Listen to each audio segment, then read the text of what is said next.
আরেকটা জিনিস যেটা বেশ কিছুদিন ধরে আরজিকর ইস্যুতে মারাত্মক তোলপাড় পরিস্থিতি হয়েছে। বিরোধী বিশেষ করে বিজেপি এবং শুভেন্দু অধিকারী এটা হাতিয়ার করে অনেক কিছু করার চেষ্টা করেছেন। তারপরে অ্যাসিড টেস্ট হলো ৬টা বিধানসভায় উপনির্বাচন। তৃণমূলের ব্যাপক জয়। গতকাল কাঁথিতে সমবায় নির্বাচন ছিল, সেখানেও কেন্দ্রীয় বাহিনীর উপস্থিতিতে তৃণমূলের ব্যাপক জয়। কি বলবেন, শুভেন্দুর গ্রহণযোগ্যতা কমছে বলে মনে হয়? দেখুন, এখানকার যে বিজেপি, তারা তো কোনো কিছু কাজ করে দেখায়নি। এখানকার কেন, আমি দিল্লি বিজেপি যে ১১-১২ বছর ক্ষমতায় আছে, ১৪ থেকে ২৪, ১০ বছরের বেশি হয়ে গেছে তারা ক্ষমতা, তারাই বা কী করে দেখিয়েছে? সামাজিক বিভাজন, সাম্প্রদায়িকতা, মানুষের মানুষের বিভেদ, মুসলমানদের প্রপার্টি কী করে হড়প করে নেওয়া যাবে, মুসলমানদের বাড়ি কী করে বুলডোজার দিয়ে ভেঙে যাওয়া যাবে, লাভ জিহাদ, পিটিয়ে মারো, এই সমস্ত করে গেছে। তো সেটা উত্তর ভারতে, মধ্য ভারতে, মধ্যপ্রদেশে, গুজরাটে, রাজস্থানে এগুলো চলতে পারে, হরিয়ানাতে চলতে পারে, কিন্তু পশ্চিমবাংলাতে তা চলবে না। কারণ পশ্চিমবাংলার মানুষ অনেক বেশি ধর্মনিরপেক্ষ, অনেক বেশি তারা এডুকেটেড, এবং তারা ব্যাপারটা বোঝে। সেই জন্য এখানে ওই চালটা এখানে চালতে পারছে না, বুঝতে পেরেছেন তো? সেই জন্য মমতা ব্যানার্জির কাছে বারবার হারছে, বারবার হারবে। এইভাবে যদি বিজেপি সরকার, বিজেপি চলে, বিজেপি একসময় এখান থেকে নিশ্চিহ্ন হয়ে যাবে। আমি তো বলছি যে ২৬ সালে আপনার ১৫-২০টা সিট বাঁচাতে পারবে কিনা আমার এখন সন্দেহ আছে। যে ৭৭টা সিট পেয়েছিল ২১ সালে, সেটার মধ্যে ১৫-২০টা সিট বাঁচাতে পারবে না। আমি জানি না, উত্তরবঙ্গের কিছু মানুষ হয়তো ভোট দিতে পারেন, তাকে ভালোবাসেন দলটাকে হয়তো, বা যে কোনো কারণেই হোক, কিন্তু আমার মনে হচ্ছে না। এই বিজেপি এখানে ক্ষয় হতে শুরু করেছে এবং আরও ক্ষয় হবে তাদের। লাস্ট প্রশ্নে আসছি। সংবেদনশীল একটা পরিস্থিতির মধ্যে দিয়ে যাচ্ছে আমাদের রাজ্য। রাজনৈতিক নেতৃত্বদের কি রেসপন্সিবিলিটি বেশি নয় যে এই ধরনের উল্টোপাল্টা মন্তব্য করা থেকে নিজের বিরত থাকা উচিত, সংযত বক্তব্য প্রকাশ করা উচিত? হ্যাঁ, মানে এই মুহূর্তে যে রাজনৈতিক বিভিন্ন মন্তব্য নিয়ে বিতর্ক চলছে, শাসক দলের নেতৃত্ব হিসেবে আপনার কি মনে হয় রাজনৈতিক নেতৃত্বদের এই মুহূর্তে বক্তব্যের ক্ষেত্রে আরো সাবধানতা অবলম্বন করা উচিত? ইয়েস, নিশ্চিতভাবে। আমিও মাঝে মাঝে এটা ওটা বলি, কিন্তু আমার বক্তব্যটা কখনোই সমাজের পক্ষে ডেট্রিমেন্টাল নয়, বিভাজনের পক্ষে কোনোদিন বলি না। আমি কোনোদিন কোনো সম্প্রদায়ের পক্ষে বলি না। আমি হয়তো কিছু কথা হয়তো সবসময় বলা যায় যে দলের মতো করে বলতে পারি না, ঠিক আছে? আমি তো কোনো স্পোক্স পারসন নয়, এটা আমার ইন্ডিভিজুয়াল মতামত।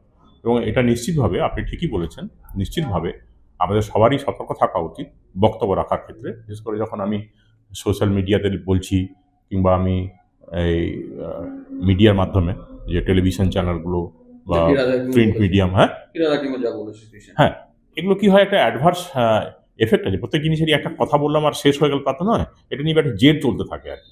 এর আগে উনি একটা মন্তব্য করেছিলেন যে যারা মুসলমান হয়ে জন্মায়নি তারা দুর্ভাগা, এরকম একটা মন্তব্য করেছিলেন। সেটাও আমি কিন্তু প্রোটেস্ট করেছি, কারণ এই জিনিসগুলো আমাকে খুব হন্ট করে।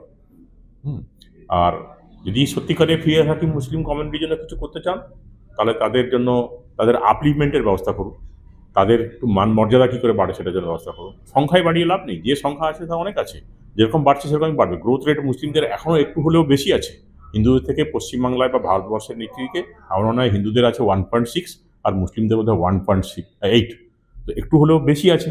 তো যেটা বাড়ছে সেটা বাড়ুক। মুসলিম রাষ্ট্র তৈরি করতে হবে একটা নতুন করে, তার কোনো দরকার আমাদের এই মুহূর্তে আমার কাছে বলে একদমই মনে হয় না, অবান্তর কথা। আর আর কোনোদিন হবেও না সেটা ভারতবর্ষ। তবে ভারতবর্ষের যে মানে ডেমোক্রেটিক যে ফ্যাব্রিকটা, সেকুলার ডেমোক্রেটিক সোভেরান রিপাবলিক তো আমাদের দেশ, কোথাও না কোথাও সেই ফ্যাব্রিকটা একটু একটু চেঞ্জ হয়ে যাচ্ছে। তবে আসার কথা যে নতুন প্রজন্ম ধর্ম নিয়ে ভাবে না, নতুন প্রজন্ম এই ছোট ছোট ছেঁদো জিনিস, অশিক্ষিত, অর্ধশিক্ষিত বহু মানুষ বিভিন্ন ধরনের কমেন্ট করেন, বিশেষ করে উত্তর ভারতে যেটা বললাম, সেই সমস্ত জিনিস নিয়ে তারা গুরুত্ব দেয় না। একসময় না একসময় আমাদের যে ভারতবর্ষের গৌরব এবং যে সেকুলার এবং ডেমোক্রেটিক যে ফ্যাব্রিকটা, সেটা আবার ফিরে আসবে, আমি খুব আশাবাদী নিয়ে। বাংলাদেশে যা ঘটছে তার চেয়ে এখানে আমাদের রাজনৈতিক তরজা শুরু হয়ে গেছে। আর শাসক দলে বর্তমানে যারা আছে, বিশেষ করে ফিরহাদ হাকিম গতকাল যা বলেছেন, সেই বিষয়ে আপনার প্রতিক্রিয়া কি? আজকে আমরা 33% এখানে আছি পশ্চিমবাংলায়, এটা ঠিক। 33% আছি, তার 94% মাইনরিটি মুসলিমরা ভোট দিচ্ছে তৃণমূল কংগ্রেসকে, আমাদের দলকে। সেজন্য আমরা গর্বিত।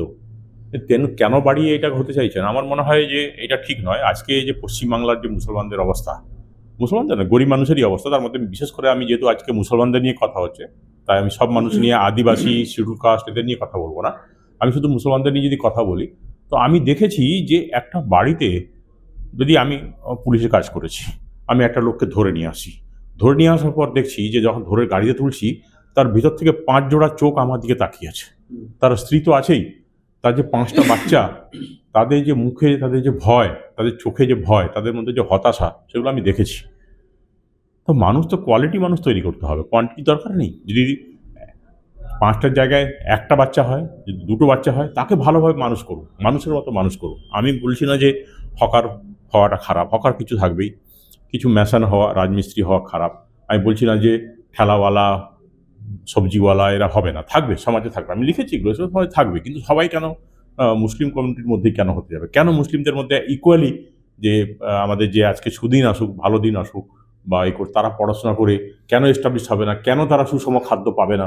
কেন তাদের স্বাস্থ্যের দিকটা আমরা দেখতে পারবো না? তাহলে এতগুলো যদি বাচ্চা হয়, তাহলে না তার শিক্ষা হচ্ছে ভালো করে, না সে ব্যালেন্স ডায়েট পাচ্ছে, না সে ভালো করে এডুকেশন হচ্ছে, কি হচ্ছে না একটা নিজেকে বাচ্চা বয়স থেকেই অবাঞ্ছিত মনে করছে। তার দেখবেন গ্রোথ অ্যান্ড ডেভেলপমেন্ট হয় না। একটা মুসলিমদের এভারেজ হেলথ পশ্চিমবাংলায় ভালো নয়। মুসলিমদের এভারেজ হেলথ কিন্তু পশ্চিমবাংলায় ভালো নয়। আপনি দেখবেন, তারপর হচ্ছে ছোটবেলা থেকে তাদের মধ্যে পুষ্টি নেই, তাদের চিকিৎসা নেই। একটা পেটগুলো দেখবেন যে মনে হবে যে এটা সারের বস্তা, বাচ্চা বাচ্চা ছেলে, বুকের পাঁজর দেখা যাচ্ছে কিন্তু পেটটা তার বড় হয়ে আছে। কেন? মনে হচ্ছে যে এটা একটা সারের বস্তা। তারপর তার অপুষ্টিতে ভুগছে, পেটের মধ্যে রোগ রয়েছে, হয় জিআরডি আছে, কেঁচু আছে, কী কী আছে জানি না। কিন্তু এই অবস্থা থেকে মুসলমানদের শুধু আমরা মুসলমানরা কী করি না, পরকালের জন্য ভাবি। আরে পরকাল তো রয়েছেই, যখন যাবো তখন পরকালে বোঝা যাবে।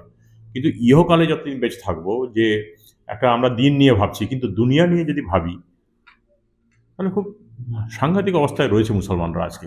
সারাক্ষণ সকাল থেকে রাত্রি পর্যন্ত দেখবেন যে তারা এই মুসলমানদের কী করে নামাজ পড়লে ভালো হবে, কী করে জান্নাত পাওয়া যাবে, কী করে তার রোজা রাখলে তার পদ্ধতি কী, তার এর পদ্ধতি কী, তার উজু করার পদ্ধতি কী, নানান রকম জিনিস নিয়ে তারা ডিসকাস করে।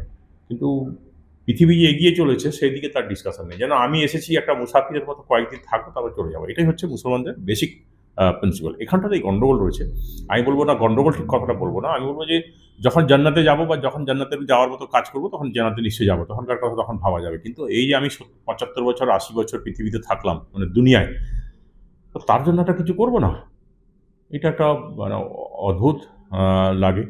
তো সেটাই আমি বলেছি যে মুসলমানদের কোয়ান্টিটি দরকার নেই, কোয়ালিটিটা ঠিক করুন। যে মুসলমানরা অলরেডি জন্ম নিয়েছে, যারা আমাদের পশ্চিমবাংলায় বাস করছে, যারা আমাদের ভারতবর্ষে বাস করছে, তাদের সার্বিকভাবে মান উন্নয়ন করুন। তাদের শিক্ষার মান, স্বাস্থ্যের মান, তাদের বাসস্থান।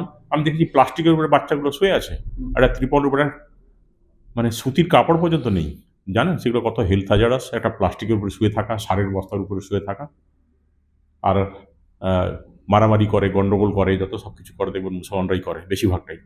এবং যখন জেল খাটতে যায় তার বাবা, আহ, তখন দেখবেন যে বাচ্চাগুলোকে যখন ধরে নিয়ে এসেছি, আমরা দেখেছি বাচ্চাগুলোকে যে কি অসহায়ভাবে তারা তাকিয়ে থাকে।